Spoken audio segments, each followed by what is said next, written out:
उत्पत्ति अध्याय 11 भाषाओं की उत्पत्ति और बाबेल की घटना बताता है। यह अध्याय दो भागों में विभाजित है, बाबेल का गुम्बद और शेम की वंशावली। जल प्रलय के बाद सारी पृथ्वी पर एक ही भाषा बोली जाती थी। लोग पूर्व दिशा की ओर चले और शिनार के मैदान में बस गए। उनकी एकता का उद्देश्य परमेश्वर की ओर बढ़ना नहीं बल्कि अपनी महिमा था। लोगों ने बाबेल में नगर और एक ऊंची मीनार बनाने का निर्णय लिया। वे कहते हैं कि हमारी मीनार की चोटी आकाश तक पहुंचेगी ताकि हमारा नाम प्रसिद्ध हो।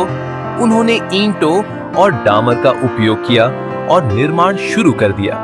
उनका मकसद परमेश्वर की महिमा नहीं बल्कि अपनी शक्ति दिखाना था।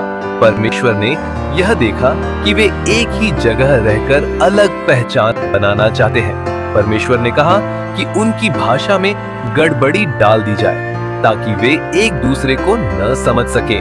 तुरंत ही उनकी भाषाएं अलग अलग हो गईं और वे एक दूसरे की बात नहीं समझ पाए। निर्माण अब रुक गया और लोग छोटे समूहों में बंटकर पृथ्वी भर में फैल गए।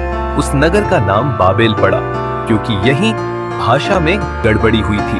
बाबेल मनुष्य के घमंड और परमेश्वर के विरोध का प्रतीक बन गया। इसके बाद अध्याय में शेम की वंशावली का विवरण आता है।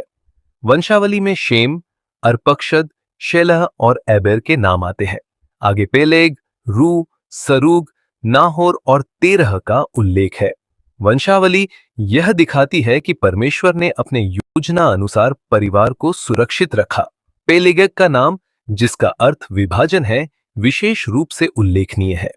कई विद्वान मानते हैं कि उसी समय भाषाओं और देशों का विभाजन हुआ था।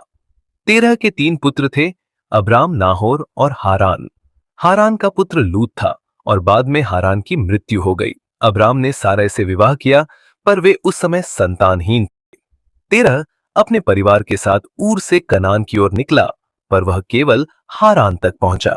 उत्पत्ति अध्याय 11 से मिलने वाला मुख्य पाठ यह है कि मनुष्य का घमंड उसे परमेश्वर से अलग कर देता है। परमेश्वर की इच्छा के विरुद्ध की जाने वाली योजनाएं टिकाऊ नहीं होती। परमेश्वर इतिहास के माध्यम से अपनी योजना को निरंतर पूरा करता है और अब्राम का प्रवेश उसी दिशा का आरंभ है। निष्कर्ष यह है कि बाबेल और वंशावली दोनों मिलकर परमेश्वर की योजना और मनुष्य के व्यवहार की कहानी बताते हैं।